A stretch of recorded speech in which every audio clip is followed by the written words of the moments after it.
영혼을 성장시키는 책 소개방 영성 책방입니다. 오늘은 한국교회 트렌드 2025, 한국교회 트렌드 2025 규정에서 2024년 9월 25일 날 출간된 책입니다. 부제는 정확한 수치와 통계로 보는 신앙 양극화 시대 2025년 한국교회 전망과 전략입니다. 한국교회 2024에서 새롭게 소개된 개념은 외로운 크리스찬이었다. 한국교회 신자들 중 무려 46%가 외롭다고 한다. 또 다른 새 개념은 OTT 크리스찬이었다. 지난 10년 사이 신앙 성장에 도움이 된 것이 예배와 설교가 64%에서 28%로 크게 준 반면에 미디어가 1%에서 19%로 크게 올랐다. 본교에 출석하면서도 다른 설교를 듣는 자가 50%가 넘는다. 한국교회 신자들의 미디어 의존도가 급격하게 높아지고 있는 것이다. 지난 2년간 한국교회에 가장 큰 영향을 미친 것은 소그룹이었다. 소그룹은 이제 교회 속의 교회가 되고 있다. 2024년 하반기부터 한국교회는 코로나의 어려움을 딛고 안정세로 돌아서고 있다. 교회는 아직 온전히 회복되지 못했지만 개인의 일부는 신앙생활과 교회 생활이 더욱 깊어지고 있다. 코로나 때문에 교회를 떠난 사람도 많지만 더 적극적으로 신앙생활에 몰두하는 이도 생긴 것이다. 코로나 회복률은 대형교회가 80% 이상인 반면 소형교회는 70% 이하의 회복을 보이고 있다. 2025년의 특징은 멀티세대 목회라는 것이다. 사회 전반에 걸쳐 5세대까지 걸쳐 삶을 이루고 있는데 교회도 마찬가지다. 현대 사회의 세분화에 맞춰 현대 목회도 모든 세대를 아우르는 사역이 필요하다. 목회자들은 향후 목회의 중점을 30, 40 세대 32% 그리고 모든 세대 30%에 두겠다고 응답했다. 멀티제너레이션 목회, 이것이 코로나 이후 미래 교회를 위한 목회의 방향이 될 것으로 보인다. 2025 한국교회 트렌드, 2025 한국교회 트렌드는 다음의 10가지로 요약된다. 첫째 트렌드, 유반젤리즘, 유튜브 전도. 코로나 팬데믹을 지나면서 유튜브 사용량이 폭발적으로 늘었다. 그 이전에도 유튜브는 많은 사람들에 의해 사용되고 있었지만 최근 몇 년 사이 아예 어른 할 것 없이 많은 사람들에게 익숙해진 콘텐츠가 있다면 단연 유튜브다. 유튜브는 기독교인들의 일상에서도 익숙한 콘텐츠가 되었다. 기독교인들은 유튜브로 CCM을 듣고 설교를 듣는다. 이른바 유튜브 이벤젤리즘, 즉 유반젤리즘의 시대가 되었다. 기독교인들은 이제 홀로 부흥회를 할 수 있다. 혼자 유튜브로 성경 말씀 낭독을 듣고 목회자들의 설교를 들으며 은혜를 받는다. 다양한 단체와 개인이 부르는 찬양을 들으면서 눈물을 흘린다. 궁금한 것이 생기면 유튜브로 바로 검색하고 성경 공부도 한다.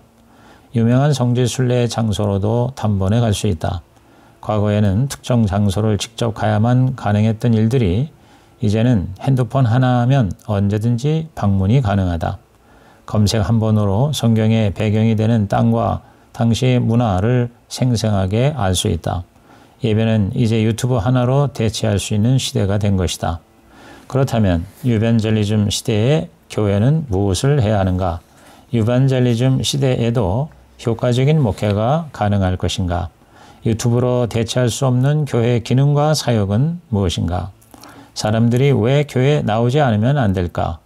유반젤리즘 시대에 우리가 물어야 할 질문들이다.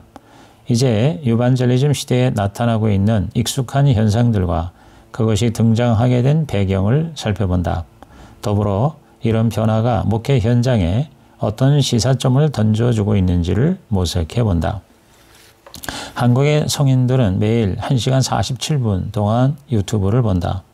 크리스찬도 60% 이상이 매일 1시간 이상 유튜브를 이용하고 있다. 개신교인의 86%가 기독교 유튜브를 보는데 다른 종교인들보다 월등히 높은 수치다. 주로 설교, 찬양, 성경 공부 등의 시간을 보낸다. 이반젤리즘의 양상을 보면 첫째, 포터블 복음이 되고 있다. 어디를 가든지 핸드폰이 휴대용 복음이 되고 있다. 성도들은 핸드폰으로 나홀로 부흥회를 가진다. 93%가 유튜브가 신앙생활에 도움이 되고 있다고 답했다. 기독교 유튜브로 은혜를 받고 마음의 평안을 얻으며 영적 성장을 이루고 지적인 욕구가 충족되고 심지어 다른 성도들과 함께 한다는 느낌도 받는다. 이제 성도들은 하나님을 믿기 위해 반드시 교회가 필요하다고 생각하지 않는다. 신앙생활의 지형이 달라지고 있는 것이다. 개인 종교 생활을 위해 교회가 절대적이지 않은 시대가 되었다. 이제 성경 공부를 위해 더 이상 교회 가지 않아도 된다. 어떤 경우는 자기 교회 목사님보다 연예인들이 가르치는 성경 공부가 더 쉽고 재미있고 유익하다고 느껴진다. 한국은 세계 최고의 IT 국가다. 한국 성인 스마트폰 사용률은 98%를 넘는다. 한국은 유튜브 종주국인 미국보다 1인당 유튜브 사용 시간이 2배나 더 많다. 한국의 스마트폰 사용률 95%는 2019년 현재 미국의 81%, 일본과 캐나다의 66%를 훨씬 더 능가한다. 전 세계는 67%가 스마트폰을 사용하고 있다. 이반젤리즘은 코로나가 만든 기독교 문화다. 코로나로 유튜브 사용량이 늘어나서 OTT, 즉 오버 더 탑 산업이 수직 상승했기 때문이다. 2018년과 2021년 약 3년 사이 넷플릭스는 1300% 이상 성장했는데 유튜브는 같은 기간에 6600% 이상 성장했다. 그렇다고 교회와 신앙이 유튜브로 대체될 수는 없다. 가장 중요한 것이 성도와의 실제적인 교제이다. 유튜브가 아무리 발전하더라도 성도와의 교제는 한계가 있다. 코로나 기간에 타격을 덜 받은 교회는 소그룹이 활발한 교회였다. 유튜브로 대체가 될 수 없는 또 다른 영역은 교회 학교다. 그럼에도 불구하고 유튜브는 새로운 전도와 선교 전략으로 각광받을 수 있다. 무종교인의 30%가 기독교 유튜브를 접촉하고 있다고 한다. 반면에 가장 인기 있는 종교 유튜브는 기독교보다 불교와 가톨릭이다. 한국 기독교는 더 재미있고 유익하고 설득력 있는 유튜브 콘텐츠를 개발할 필요가 있다. 제2 트렌드, 두 번째 트렌드는 멘탈 케어 커뮤니티, 즉 정신건강 공동체. 급격한 기술 발전과 글로벌화, AI의 발달, 고도화된 경제 시스템 등은 현대 사회의 특징을 이루며 유토피아를 꿈꾸게 한다. 하지만 그 이면에는 치열한 경쟁과 사회적인 불평등, 노동시장의 급변으로 인한 일자리의 불안정, 불공정한 사회 시스템과 부조리는 현대인들로 하여금 수많은 역기능적인 결과를 초래한다. 정신건강의 문제는 그 대표적인 증상이다. 특히 한국 사회 속에서 스트레스와 우울, 불안 같은 정신적인 문제는 이제 일상이 되어가고 있다. 급속한 경제 성장 속에서 무한 경쟁하며 살아가는 삶은 상상을 초월하는 부담을 만든다. 일과 학업, 가족과 사회적 관계에서의 성공과 성취, 자아실현 등을 향한 추구는 사람들의 정신건강을 해치고 있으며 심지어 자살이라는 극단적인 선택으로까지 몰고 가고 있다. 정신건강에 있어서 한국교회도 예외가 아니다.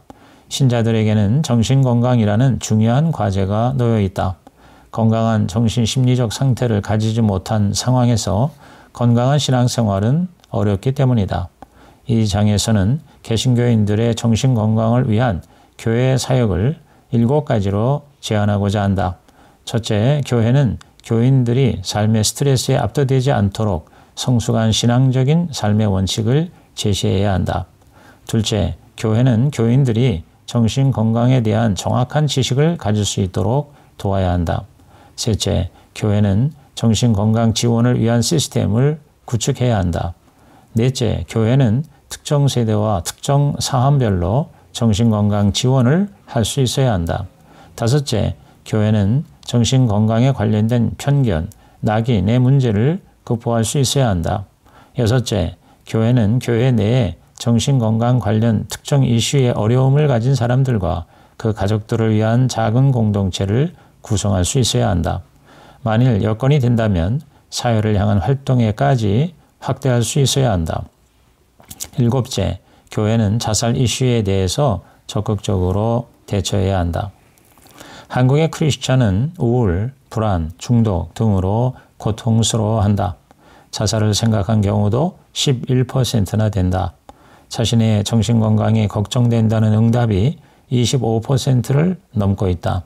정신건강 문제는 이미 한국 교회 안에 조용히 그리고 심각하게 들어와 있는 것이다. 그럼에도 불구하고 전문적인 치료를 받는 경우는 극히 소수다. 정신질환이 교회에서 은폐되고 있는 실정이다. 반면에 많은 사람들이 신앙과 정신건강이 깊이 관계가 있다고 보고 있다.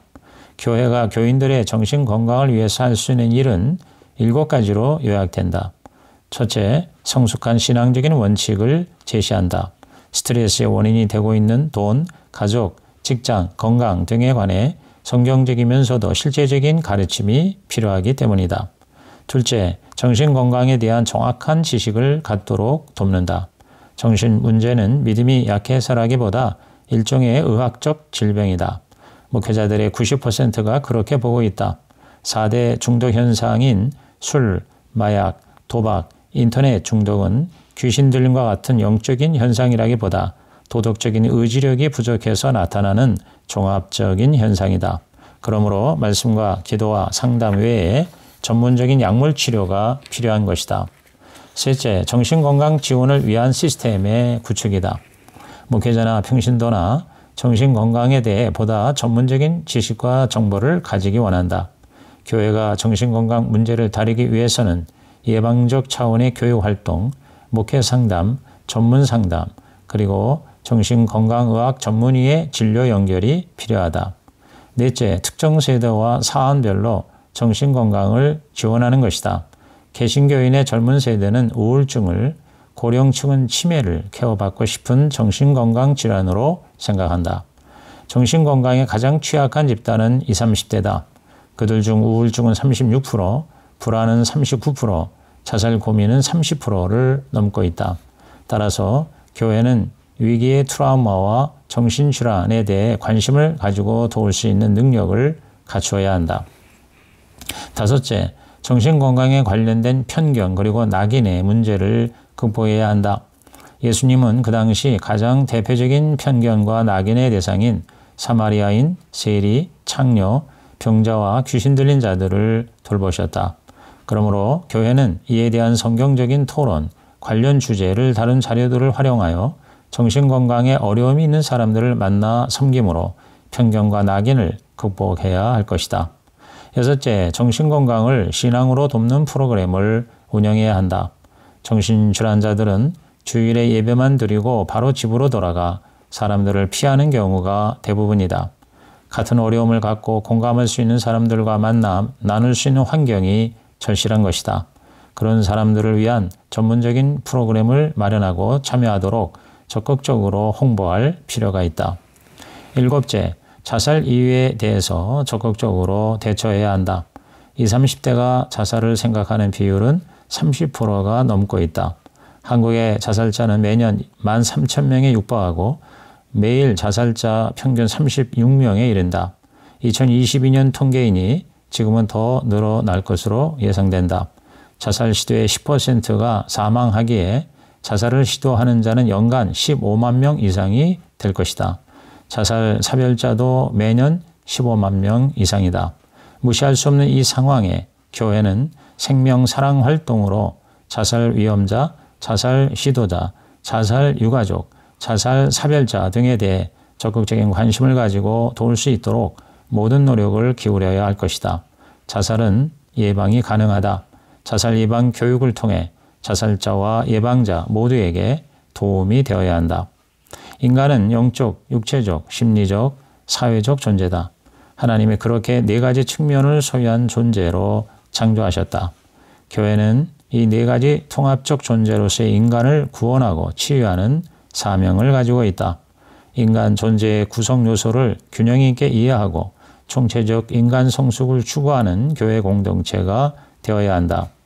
교회에서 정신건강에 어려움을 겪은 당사자와 가족들의 역할을 중요시하고 정신건강 관련 사역을 맡은 목회자와 리더, 특히 소그룹 리더들을 이해하고 지원하고 교육시키는 보다 전문적인 관심을 가져야 하는 것이다.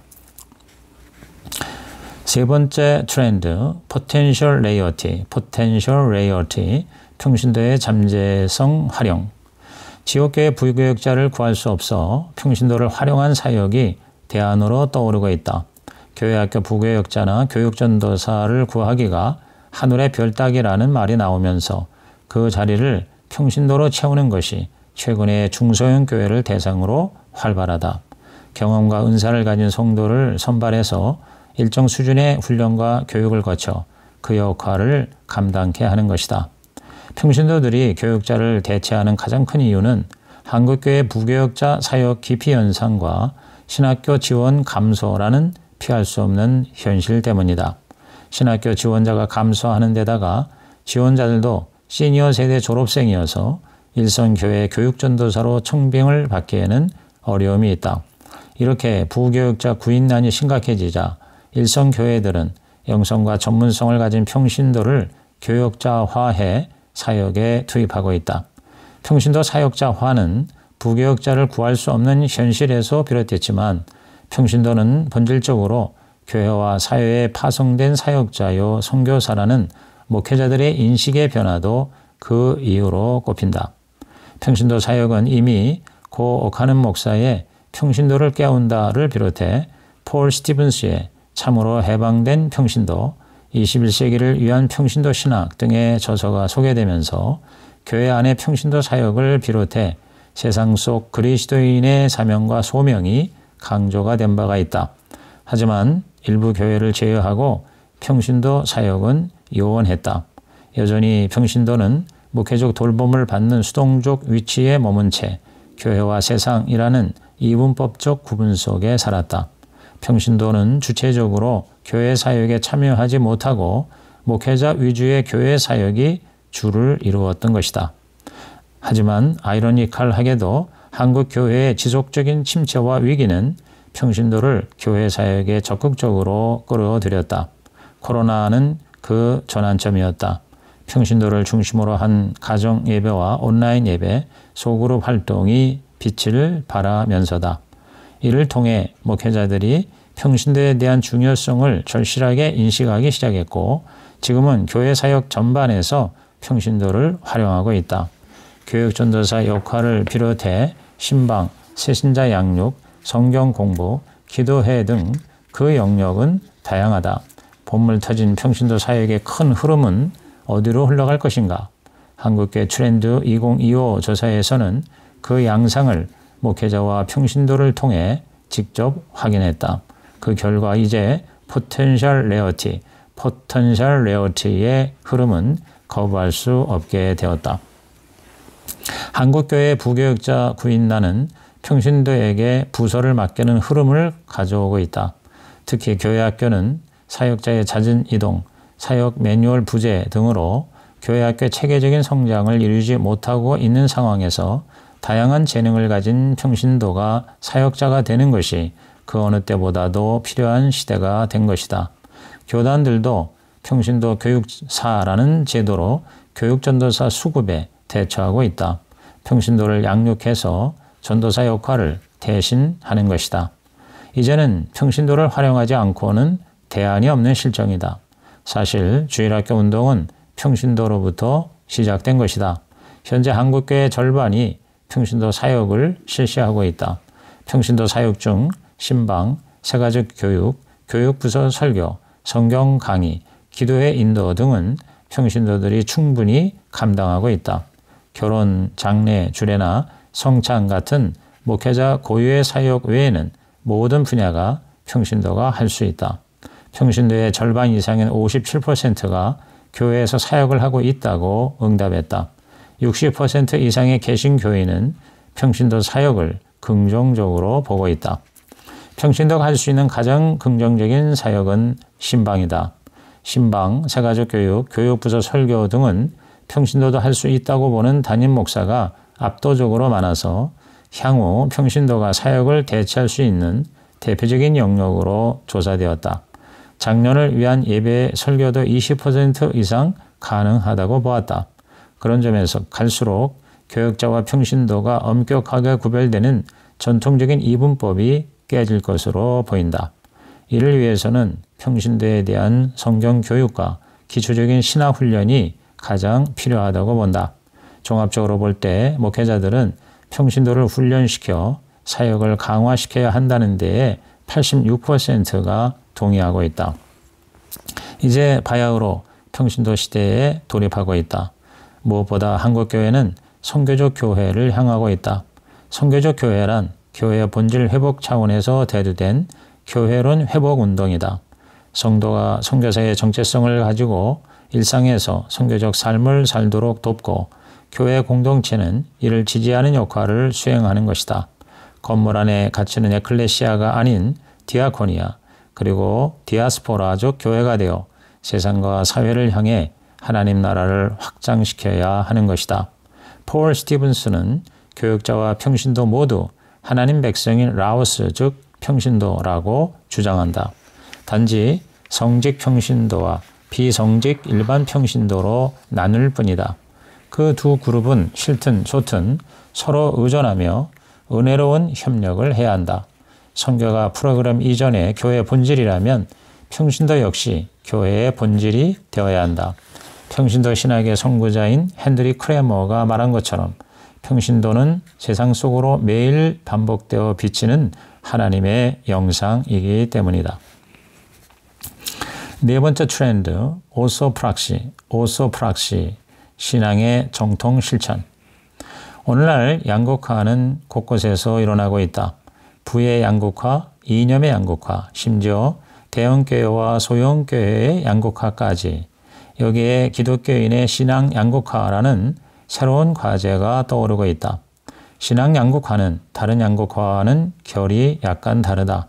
대부분 양극화는 골치 아픈 부정적이며 극단적인 현상인데 반해 신앙의 양극화는 부정적 차원을 내포하는 동시에 기회와 방향을 제공하고 있기 때문이다. 탈교회와 가난한 성도의 현상은 수년 전부터 한국교회가 마주한 과제였다. 이는 점점 더 많은 이들이 기독교 신앙으로부터 이탈하기 때문에 양극화의 부정적인 축이 분명하다. 그런데 신앙의 양극화는 하향 평준화가 아니다. 다른 반대 축에서는 신앙의 깊이와 진정성을 추구하는 움직임이 있기 때문이다. 따라서 신앙 양극화가 부정적이지만은 않다. 마치 먹구름 속의 한 줄기 빛과 같은 것이다. 기독교 교세의 약화에도 불구하고 영적 필요에 대한 갈망은 항상 존재하기 마련이다. 한국계 트렌드 2025 조사에서는 신앙 양극화와 긍정축인 신앙의 깊이를 추구하는 흐름을 포착했다. 전체적인 신앙생활이나 교회 활동에서 신앙의 깊이와 수준에서 의미 있는 움직임이 있는 것이다. 조사에서는 신앙이 깊어진 이들의 가장 두드러진 참여 활동이 소그룹과 지역사회 봉사로 나타났다. 이런 점들을 고려할 때 신앙 양극화의 초점은 오소프락시라는 신앙의 정통 실천으로 향하고 있다.